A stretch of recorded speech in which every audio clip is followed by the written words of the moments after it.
Welcome, all my fellow Redskin brethren and sistren. It's news that's nightly about the Redskins. Welcome to the Redskins Nightly News. I, of course, am your host, Louie T. Thank you for joining me. Let's get to tonight's lead story. So yesterday we spoke about the quarterback situation and how it was very intriguing for the upcoming Week 4 contest at the Meadowlands versus the Giants. Who would be your starter? Is Case Keenum healthy enough to go? If he isn't, who's going to be the guy to assume the starting role? What if Colt McCoy's healthy? Will he be the starter? Will he leapfrog a guy like Dwayne Haskins? What happens to the backup situation if Case Keenum is ready to go and Colt is ready to go as well? Would that mean off to into the inactive list for Dwayne Haskins? A lot of questions, not enough answers after yesterday's walkthrough. However, we got a lot of answers and we pretty much know how things are going to go if nothing drastic happens after seeing practice today. And so let's talk about what went down in practice on Thursday. Case Keenum took the vast majority of the first team reps. Looked good. Remember, he was in a walking boot yesterday. Everyone was talking about Case Keenum and was he going to be healthy enough to play? Jay pretty much downplayed the entire situation, said, look, it's a precautionary measure that we're taking with him. He's fine. He's a tough guy. We expect him to be able to go this week. And Case Keenum practiced on Thursday, looked good, and took the vast majority of first team reps. He's going to be your starter come Sunday, Week 4 at the Giants, barring some kind of major setback.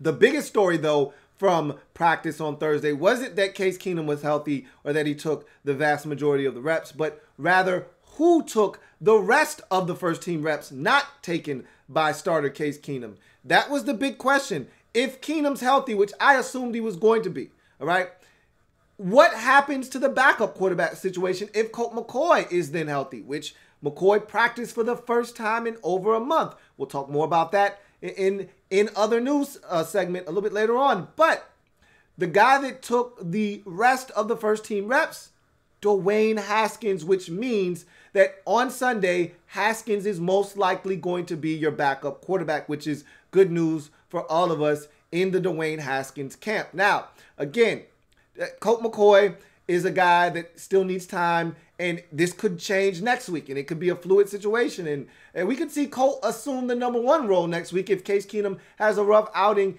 in Week 4 versus the Giants. And Dwayne Haskins doesn't see the field because Keenum doesn't get benched, but he has an overall poor performance, plays the entire game. And then next week, Jay says, you know what?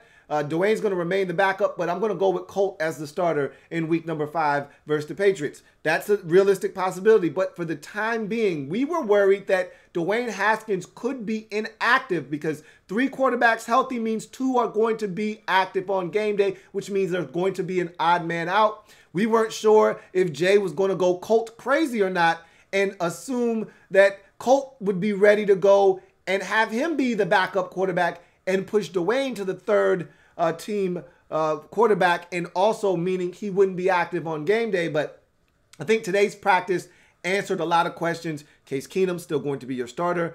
He's healthy enough to go. He took all the reps for the most part. He's going to be your starter on Sunday versus the Giants. But what is very interesting is now that Dwayne Haskins took the remaining reps with the first team, that tells us that he's going to be your backup most likely come Sunday, which means Colt McCoy, albeit he's healthy, still a little rusty, still needs to shake off some of the cobwebs. And I think even more so that Dwayne's been in the backup role the entire year. No need to upset that.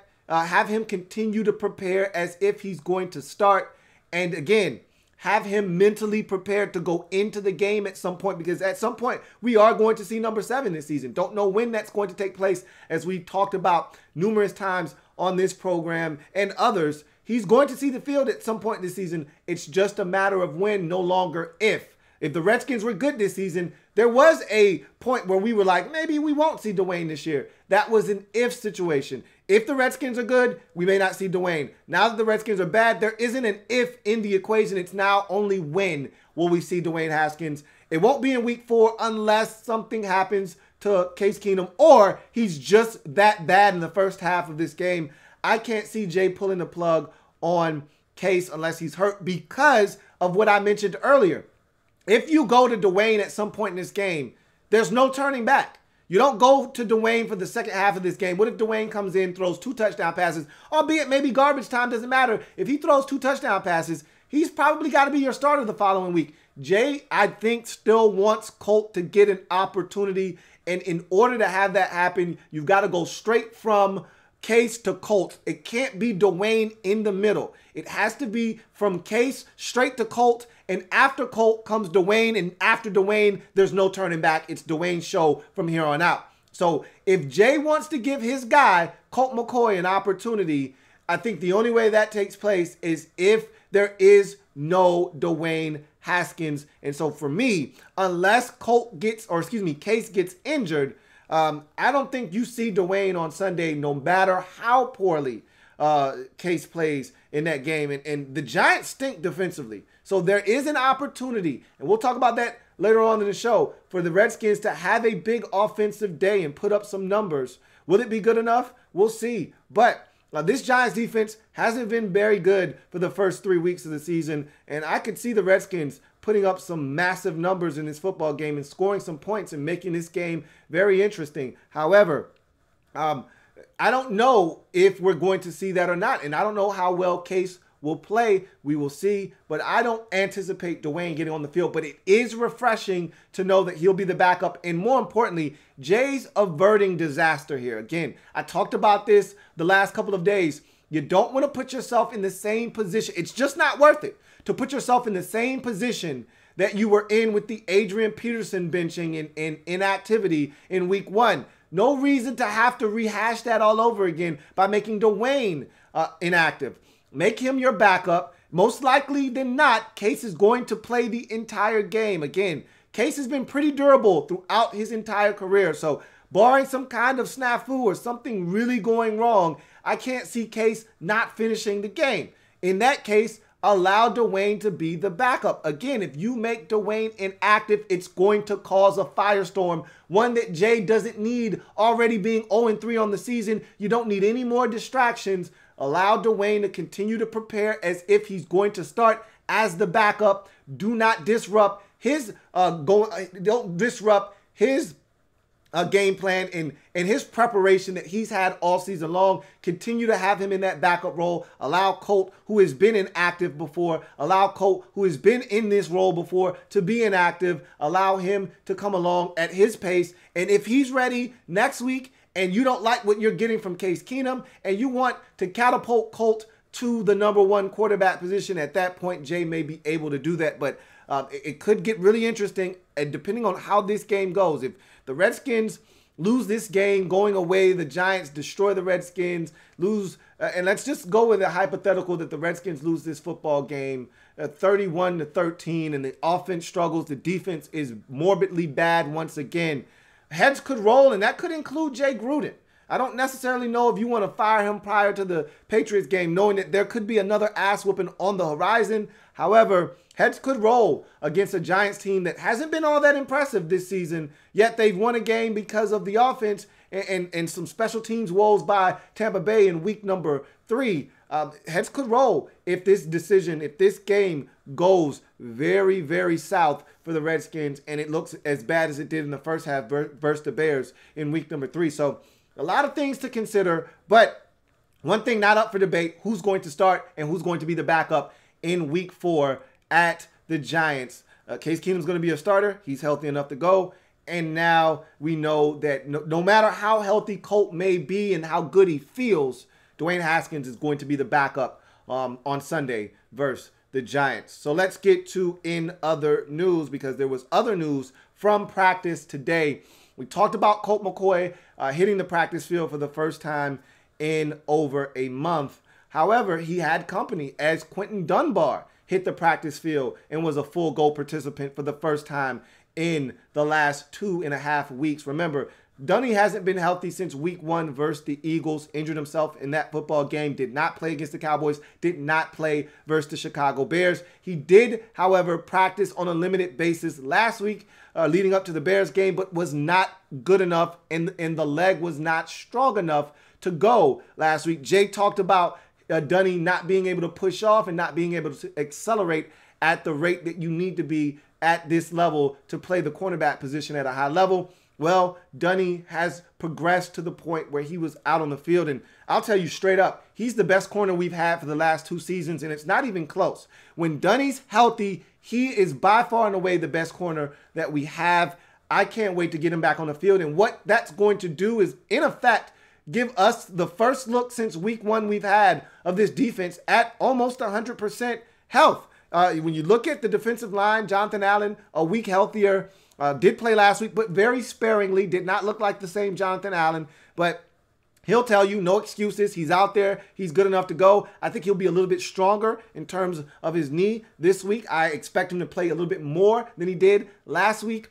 But the defensive line is back intact with Allen, Ioannidis, and Payne. You look at the linebacker position. Last week, they kind of went away from Cole Holcomb a lot of John Bostic. They went with a big nickel package where they had 5 defensive linemen, only 1 interior linebacker. I think this week you'll see a little bit more of Cole Holcomb in the lineup as the Giants will. And they've been a team known to spread you out as well. We'll see what happens. I want to see more of Cole Holcomb, less of John Bostic, but that's not going to happen if there's only 1 linebacker on the field. They like what John Bostic brings to the table, and they like his experience. And so I think Bostic is a guy we're going to have to get accustomed to seeing, because I don't think he's going anywhere, at least for the time being.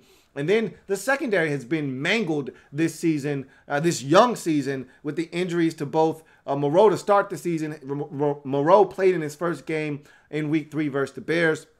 And of course, he was a little rusty, got beat on a couple of plays, but that's to be expected for a guy that hasn't played since last season in a meaningful football game.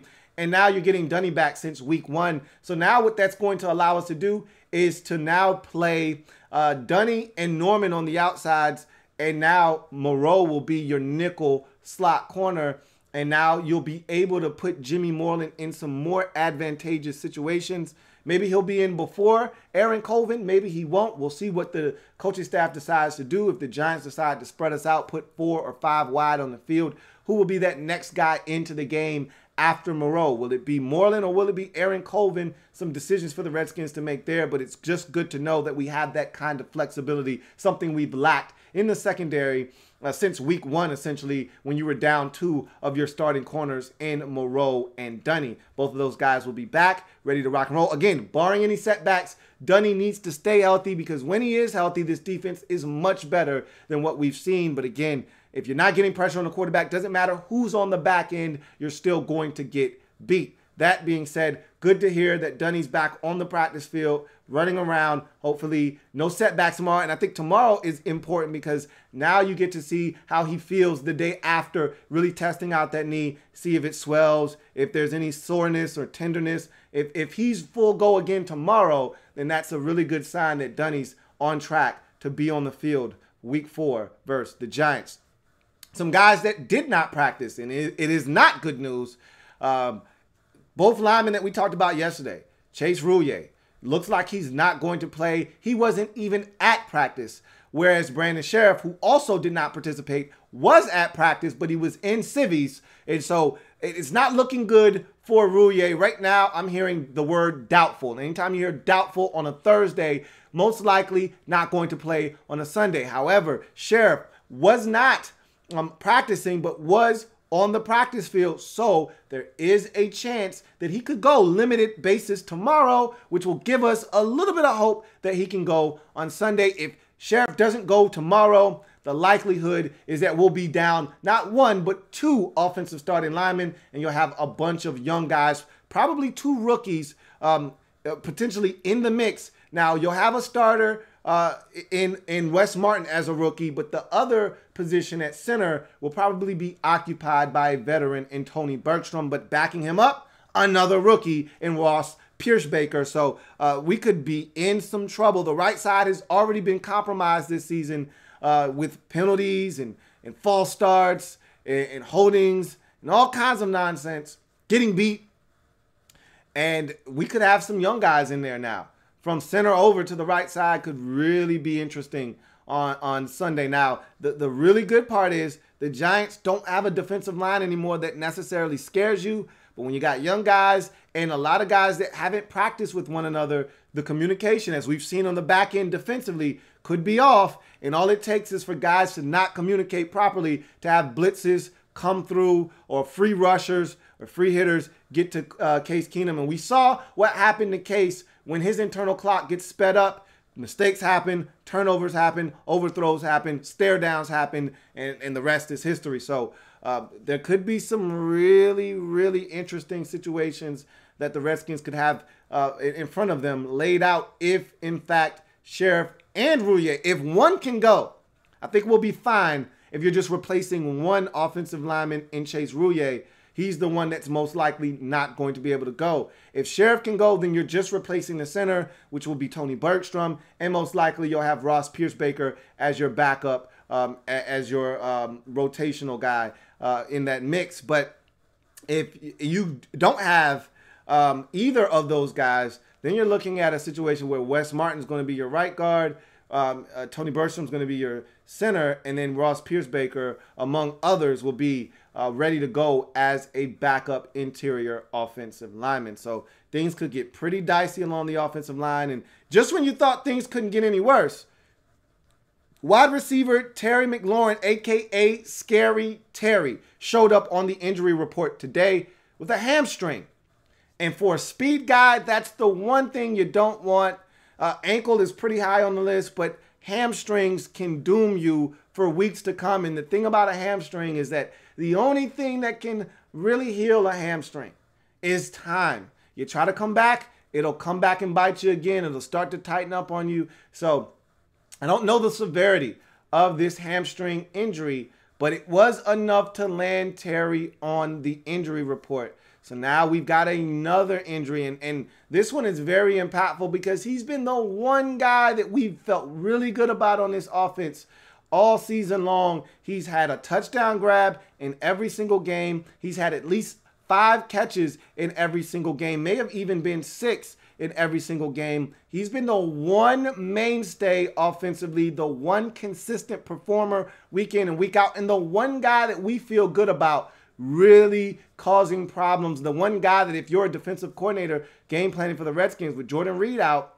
is McLaurin that you have to game plan and prepare for. Now he's on the injury report. We can't catch any breaks around here. Let's hope that it's not a significant hamstring injury or strain, and that the Redskins will just be very cautious with him, keep him out of practice, but he'll be able to go on Sunday. Right now, it's up in the balance. He's on the injury report with a hamstring injury, and that makes all of us nervous, especially if he can't go. We think that we like our receivers. We love them with McLaurin in the mix. You take him out of the mix, and now all of a sudden that receiving group doesn't look as strong as it once did. But that's nor here nor there. That's definitely a situation worth keeping an eye on, one that we will definitely continue to watch as the week progresses and we near Sunday's contest versus the Giants.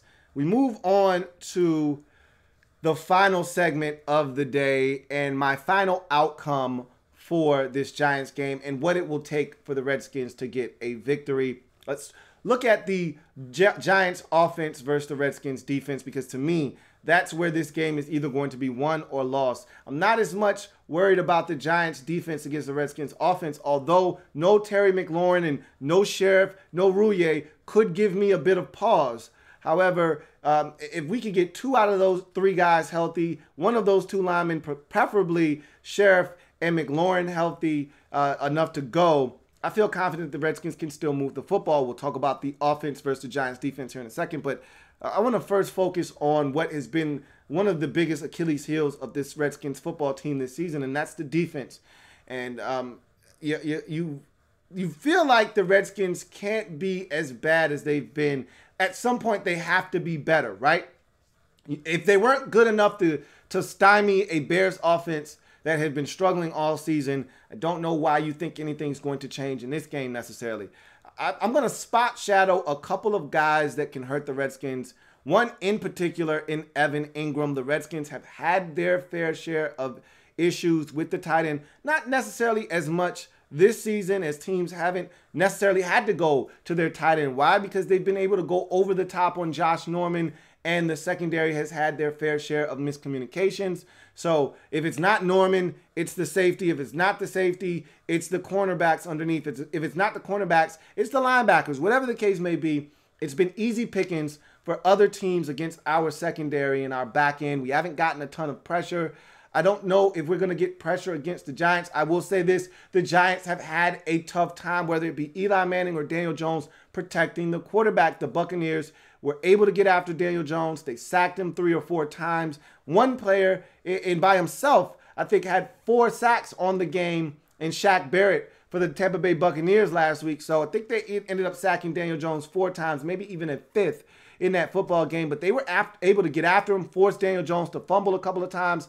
Their offensive line, not very good. But again, our pass rush hasn't been great. But when the Giants' offensive line hasn't been good, we've actually been able to take advantage of it. Last year, if you remember, we went to the Meadowlands and had about 7 or 8 sacks in that first meeting when we were able to beat the Giants in that ball game. And so I think this is a game where the pass rush may be able to get right. We may be able to see Montez Sweat maybe be able to get a sack or 2 in this game, get some pressures that maybe force a turnover or 2. We may be able to see Daron Payne be dominant like he was in the first half of that Cowboys game. We may be able to see Matt Ioannidis continue some good play and maybe have a continuation and a carryover from last week's performance versus the Bears. We may start to see Allen get healthy and maybe be able to get to the quarterback. Kerrigan maybe be able to get to the quarterback and win around the edge. We may be able to see Ryan Anderson maybe start to gain some confidence as a pass rusher. This could be the game to do that. Without Saquon Barkley, you should be able to slow down and maybe even stop entirely the Giants rushing attack. If you're able to do that, that's going to put the Giants in some 3rd and long situations. Now, if I'm the Giants, I'm not even that concerned about trying to run the football, seeing how the Redskins have struggled to stop anyone from throwing the football. The short passing game has been just as worrisome as the deep passing game for the Redskins. And so if I'm the Giants, the quick passing game, the underneath stuff, the timing and rhythm things that Daniel Jones has excelled at, I'm going to do that. The quick screens, the slants, the outs, the shallow crosses, the things that the Redskins have struggled to defend all year, that's what I'm going to go after. And if you're the Redskins, you have to take those things away and make Daniel Jones push the football vertically and down the field to beat you. He can't consistently be in 3rd and 3s and 4s and 5s where it's easy pickups to move the sticks and be able to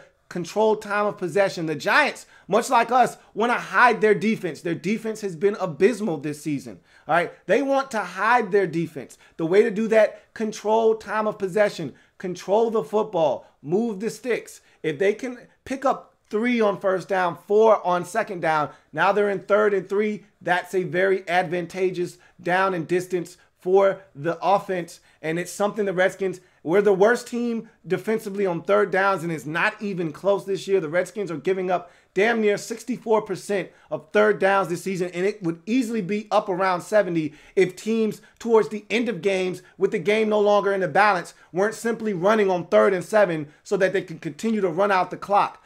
We saw that in the Cowboys game, we saw it in the Eagles game, and we saw it in the Chicago game. If not for give-ups late in ball games, that percentage on 3rd down would be up somewhere around 70%. We've been atrocious on 3rd downs. And if the Giants are able to get into 3rd and manageables, we're probably going to continue to be bad on 3rd down. Nothing that I've seen from this defense has me confident that they're going to be able to change anything that has gone down in the first 3 weeks from happening in week 4 versus, and all of a sudden, confident Giants offense with a rookie that's playing with confidence under center. So when I look at the Redskins matchups, Evan Ingram is the guy that scares me the most. He's the fastest player on the Giants team and arguably the fastest player on the football field, with both teams being on the field, Redskins defense, Giants offense. If this guy is able to get out in space, last week he had like a 57-yard touchdown where he just caught a simple drag route, got up the sideline and just hauled ass and nobody could catch him.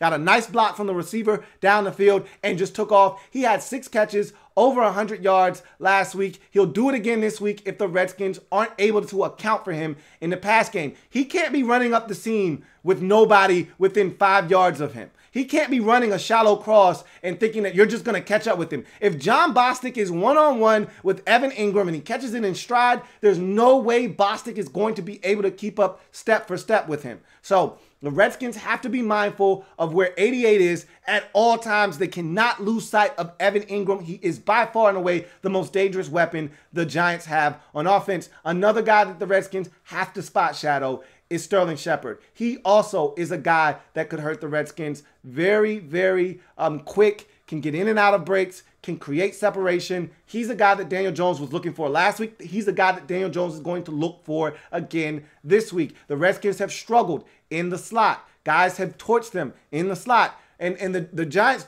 you say what you want about them, and I don't love their collection of receivers, but they do have a couple of guys that can run and get behind your defense. And the Redskins, the past 3 weeks, have given up big plays to fast receivers. The Giants don't have a lot of guys that scare you, but they do have guys that can run. Every team does. And if we're not careful, we could find guys behind us. Again, communication is going to be key. They have to be able to not allow the big plays. Make the Giants earn whatever they get. They can't have a 3-play, 73-yard drive capped by a 67-yard touchdown. A catch and run by Ingram or a Sterling Shepard or a Benny Fowler deep ball. These things can't take place. All right, you can't allow any of their receivers to get behind you and make a big play. They've got to make the Giants go, and they've proven that they can, but make them do it again. They got to be able to make the Giants go on a 10-play, 75-yard drive, and if they score, you say, you got us, which the Redskins aren't opposed to giving up. They've done it all season long thus far, but don't give them anything easy. With the way their offensive line has been protecting, with a young quarterback, you hope that they'll make a mistake at some point. If you're not going to get to them and get them off the field on third down, you hope that there's a holding penalty. You hope that there is a sack or a batted ball or a Daniel Jones mistake that will allow you to have a sudden change of possession or end their drive altogether. And so you have to force the issue. I think what's going to be paramount is keeping the Giants in third and long. Without Saquon Barkley, I think you have to be able to take away the quick throws on first and second down and force them into third and long situations where you can then maybe confuse a young rookie quarterback or maybe even heat him up a bit and force him into a mistake or two. If the Giants are in third and manageables, it's going to be a tough day at the office for this Redskins defense that hasn't been able to get off the field on third downs. We haven't had success on third and shorts or longs, but you'd much rather take your hand at 3rd and 9 or 3rd and 7 or 3rd and 11 than 3rd and 3, 3rd and 4, or 3rd and 5. The Redskins have to make Daniel Jones uncomfortable by forcing him to have to make some tight window throws on 3rd and 9, 3rd and 10, 3rd and 11. All right.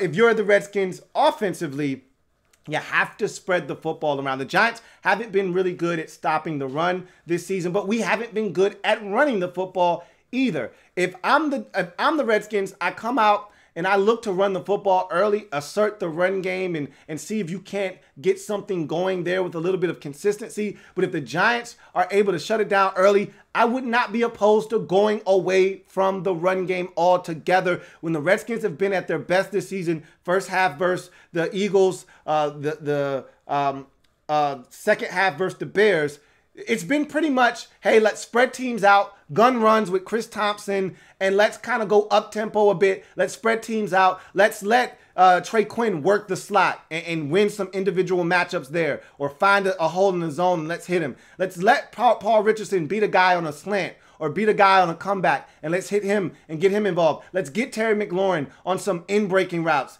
dig routes, or a deep post or a slant, get it into his hands and allow him to work. Let's try to hit some deep shots. This Giants defense is susceptible to the deep ball over the top. I watched Mike Evans beat them time and time again. First possession of the game, touchdown, deep ball to Mike Evans. Game on the line, Giants just took the lead. Go ahead, score. Mike Evans over the top, puts them into field goal range. You can get over the top on this Giants defense. The Cowboys did it continuously in week 1. And I watched the Bills run the football down the throats of the Giants in week 2. You can move the football football on this Giants defense. There is not a single player that should worry you in this game from a defensive standpoint if you're the Redskins offensively, but you have to be smart about how you attack them. You have to mix up what you're doing. And like I said, it could be running the football, but running it out of the gun and spreading them out and changing up tempos. Maybe you go no huddle. Maybe you don't huddle, but you're not looking to hurry up. Similar to what the Bears did to us last week.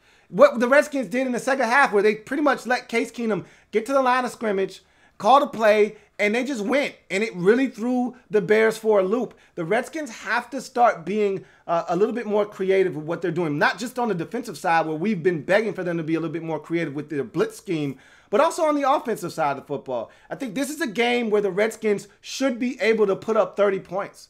I really believe the Redskins should be able to score in this game because the Giants haven't shown me anything on the defensive side of the football. Where my worry is that we haven't shown the ability to stop anybody on defense. The resistance isn't there. I think this should be a big game for Chris Thompson out of the backfield. Whether it's running it or catching it, he should be a difference maker in this game. So should Trey Quinn, Terry McLaurin, and Paul Richardson. We should be able to spread the football around. I don't necessarily know if Vernon Davis is going to be as big of a component in this game or not. He's going to have opportunities, but I think it's the receivers that should be able to eat. And the running back out of the backfield, I think the Giants are susceptible to giving up plays to guys that can be shifty and make guys miss out in space and be able to win one-on-one matchups. This Giants team is vulnerable defensively. And I think the Redskins, if they can protect with all the injuries, that's going to be something else because the Giants do have a couple of rushers that are capable.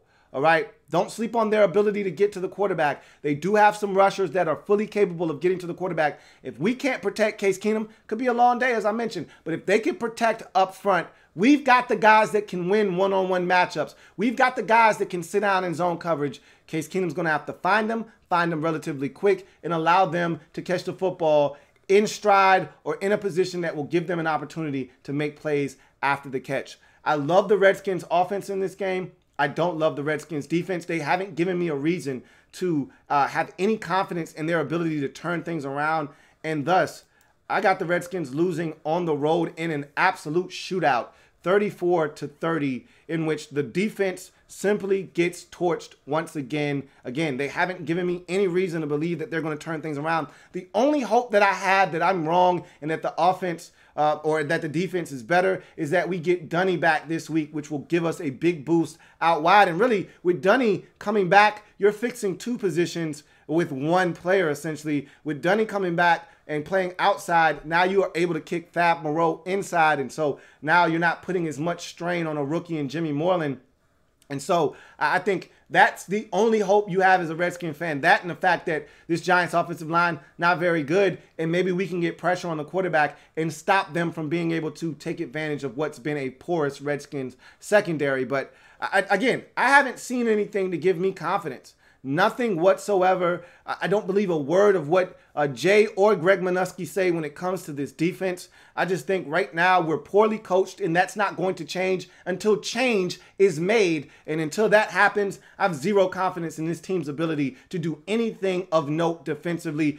It'll be up to the players to just win one-on-one matchups. Haven't seen them do that either enough to feel comfortable that Montez Sweat will dominate the Giants' left and right tackle, or Kerrigan vice versa, or our interior pass rushers will hit home. Haven't seen enough of them beating one-on-one matchups and winning and getting to the quarterback and forcing the quarterback to have to make quick decisions, or getting to the quarterback and getting sacks. Haven't seen that consistently enough to say that, hey, we should be able to take advantage of some of these situations. And so with that being said, I just don't have any confidence that we're going to stop Daniel Jones and his Giants offense. They're playing with confidence. They've got a renewed sense of belonging this season. They looked dead after week 2. He came into the lineup, gave them life. They looked like a different team in week 3, and I think they're going to continue that in week 4 against a very bad Redskins defense. And vice versa, I think the Redskins offensively are going to take advantage of a very bad Giants offense. Problem is, the Giants are going to be able to figure it out enough on the defensive side of the football to where they get enough stops, maybe one more than the Redskins do, to win this football game 34-30. So there you have it. I want your score and more down in the comment section. What do you think is going to happen in this football game? Are the Redskins going to fall to 0-4 on the season? Or are they going to get their first win of the season, maybe potentially save some jobs of some of these coaches and get to 1-3 on the season? With the Patriots coming up, who knows? A win could mean everything. It could turn the fortunes of this season around, and all of a sudden, you're looking at a different Redskins team come week 5 versus the Patriots. Or will it be much of the same? Redskins get dominated on the defensive side of the football and offensively aren't able to do enough and lose yet again. I need to hear it from you guys. You already know how I feel. How do you feel? Leave it in the comment section. Score and more. And also offer up a like and a sub if you haven't already done so. I'm your man, Louie T, signing off. Remember, we've got skin in the game. Why? Because we're Skins fans for life. I'll see you guys later on in the week. If anything changes, you'll get a Redskins report to update you. But until then, R3 after the game's conclusion on Sunday is the next time you'll see me. This has been the Redskins Report. You guys have a great weekend. Louie T.